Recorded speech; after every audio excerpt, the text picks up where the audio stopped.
All right, for everybody that is also watching the debates or keeping track of them or whatever, here's some stuff to keep in mind if you see the candidates making shit that does not make any sense at all, because that's what happens with the debate every year. In the American electoral system, what is true isn't important. What people believe to be true is important. Because people vote based on what they believe, not based on what is true.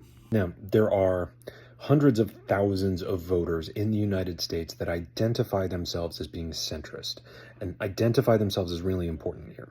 See, what is actually true is that they are relatively to the right, like pretty firmly to the right, but they identify themselves as being between Democrats and Republicans, and so they think of themselves as centrist because their belief, their understanding of the world is that the Democrats are the left and the Republicans are the right. And these, again, hundreds of thousands of Americans. The other thing that's important to remember about them is that they vote every election basically since they've been 18. And so the states that are swing states in this current election are Georgia, Pennsylvania, Michigan, Wisconsin, Arizona, and Nevada. The candidate that wins the most electoral votes out of those big six is probably going to win the presidency. Guess which states have the largest numbers of people that fit the description I gave a second ago? And now Florida is as close as it has been functionally in my lifetime, except in the 90s. So for the most part, at this point, both candidates are trying very hard to court these voters that are the people that are listed as undecided voters at this point. So the states that are still up for grabs electorally, they are states that, for the most part, have large numbers of these undecided voters that identify themselves as centrists. Now, historically, the voters in this demographic, and I'm talking all the way back to Reagan historically, if not actually a little farther, they are historically more likely to vote for a candidate that is, or they perceive to be, farther right than they want than a candidate that is too far to the left.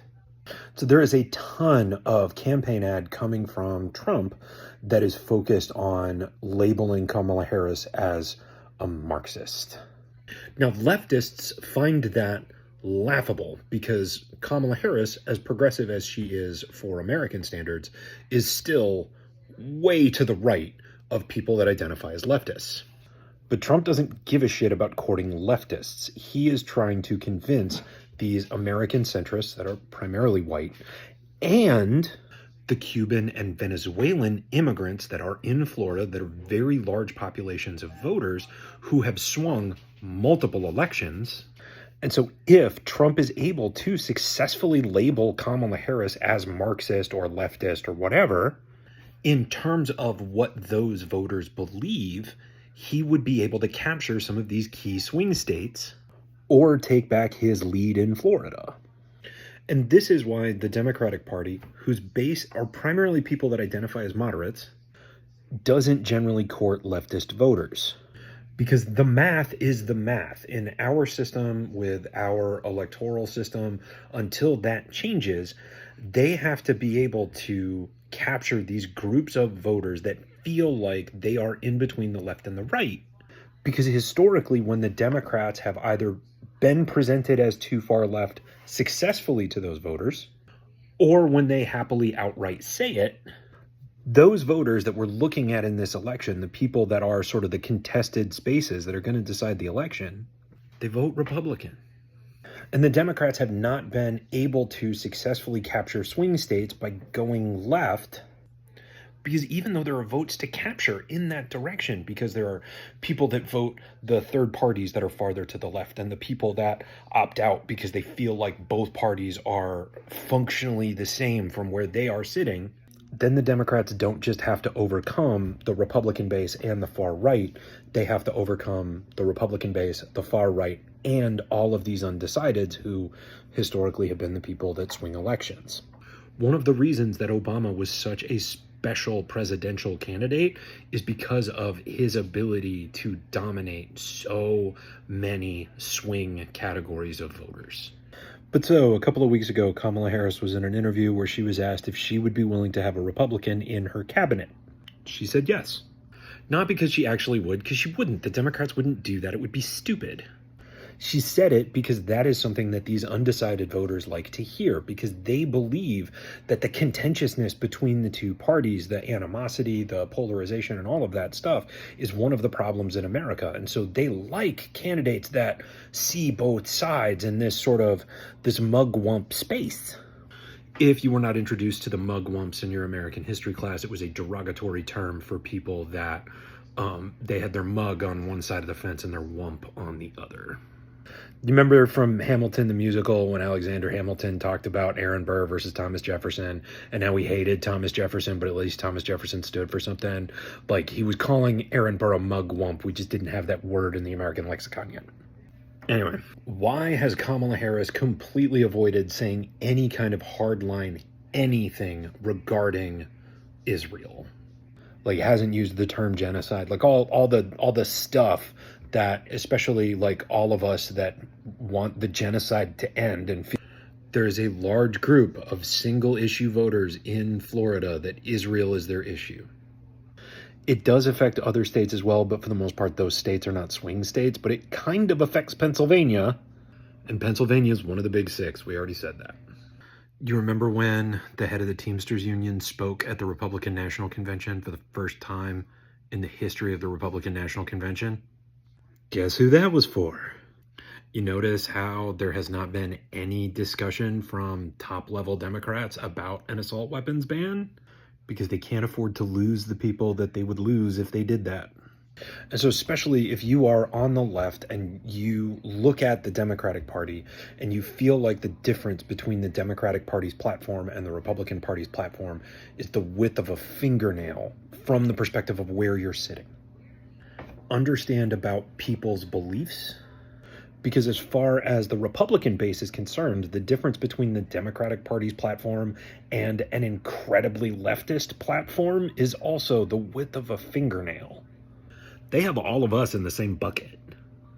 And these large groups of undecided voters who are going to ultimately swing this election, they believe that there is a lot of space between the platforms of both parties because it is the space that they are in. And so the farther left you are, the less the talking points in any of the public debates and other things, the less those statements are for you, but they are all for somebody. Like, by the time the game has reached this point, nobody is saying anything that isn't for somebody that they are trying to convince to vote for them. Because the undecideds in Arizona are the ones that really want something done about our border policy and our immigration policy. And so the reason that the Democratic Party's immigration policy sucks, it just isn't as horrific as the Republican Party's, is because it's a super important issue to voters in Arizona. If you haven't thought about this since the last election, because I have thought about this a lot, Joe Biden functionally won by less than 100,000 votes. Don't look at the popular vote. Don't look at the electoral vote. Look at the margins in the swing states. And so specifically, Pennsylvania, Georgia, and Arizona. Georgia and Arizona combined, Joe Biden won by less than 40,000 votes. And then this is the one that I stare at repeatedly if I want to, make myself have a descent into despair. When Donald Trump ran against Hillary Clinton, he captured slightly over 46% of the popular vote.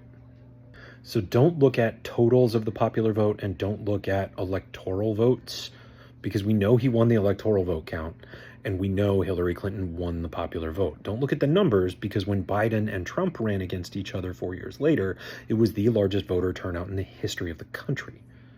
And so his first attempt, 46.1% of the popular vote. In Donald Trump's second attempt, he captured over 46.9% of the popular vote. So that means that there were people that did not vote for Donald Trump the first time he ran for president that did the second time. And we're not just talking about individuals that were suddenly over the age of 18 and were able to vote in the first election for themselves ever. And so on the left, there is a lot of derision towards people that voted for Donald Trump the first time, got 4 years of that, and decided that it was preferable to Joe Biden, who ran about as milquetoast a campaign as I can remember. But understand that there were human beings that couldn't bring themselves to vote for Donald Trump the first time because they thought he was detestable, that then 4 years later, when presented with the option of voting for Joe Biden or voting for Donald Trump, decided after 4 years of evidence that Donald Trump was everything they thought he was going to be, that he was the preferable option because Joe Biden was too progressive. 100,000 people. That was the difference. Technically less than that. Now, I'm not going to tell anybody how they should vote, who they should vote for, what their voting strategy should be, or whatever. I will be casting my vote for Kamala Harris. I do not mind publicly stating it. I wish Kamala Harris was better. But she is, frankly, more progressive than I thought a viable presidential candidate was going to be in my lifetime. There are many people that do activist work that are focused on individuals in positions of power. And they are focused on applying pressure to those individuals to move them farther in the direction that they want. And there have been successful examples of that working. That is a viable strategy. But another strategy that has been consistently more effective has been finding more of those people in the middle and convincing them collectively that it's worth it to move. Because moving one person in power, you can concentrate your efforts towards making that person care. And moving 100,000 people that are in different locations and convincing them to care is a much more difficult proposition. Because in most of these cases, what we are talking about, the problem actually being, is that there are not enough people that care about enough people. Elected officials will never do the right thing, and they will rarely do what is true. They will do what will keep them elected, and they will do what is perceived to be true. And so the times that we have had organizers in my city doing protests, trying to move power, they were not just applying pressure to political figures. They spent a tremendous amount of time doing outreach, finding more people to make them aware of the problem that they were trying to get power to solve. Because more people are more votes. More votes allow elected officials to stay in power. An elected official will only do what allows them to stay elected. Donald Trump can be just about as far right as the legislative body will permit him to be, because it will not stop him, it will not prevent him from being selected by his party a second time. All of that was a feature. It was not a bug. Candidates that are moderate or candidates on the left do not have that same luxury because their math is different. And this sucks, and I hate it. And there are a number of ways from a policy standpoint that this could be fixed. There are a number of ways from a systemic standpoint that this could be fixed. But if it is ever actually going to change, we need more people to care about more people. And so if we want things to change, a part of what we have to do is either move these voters or, and I hate to say it this way, wait for the generation to die off that was raised on the Red Scare. Because it is a large number of voters, they vote every election. And if a candidate is able to successfully label their opponent as being Marxist or socialist, they will vote for someone that they find morally reprehensible before they vote for the person that is labeled a socialist or a Marxist.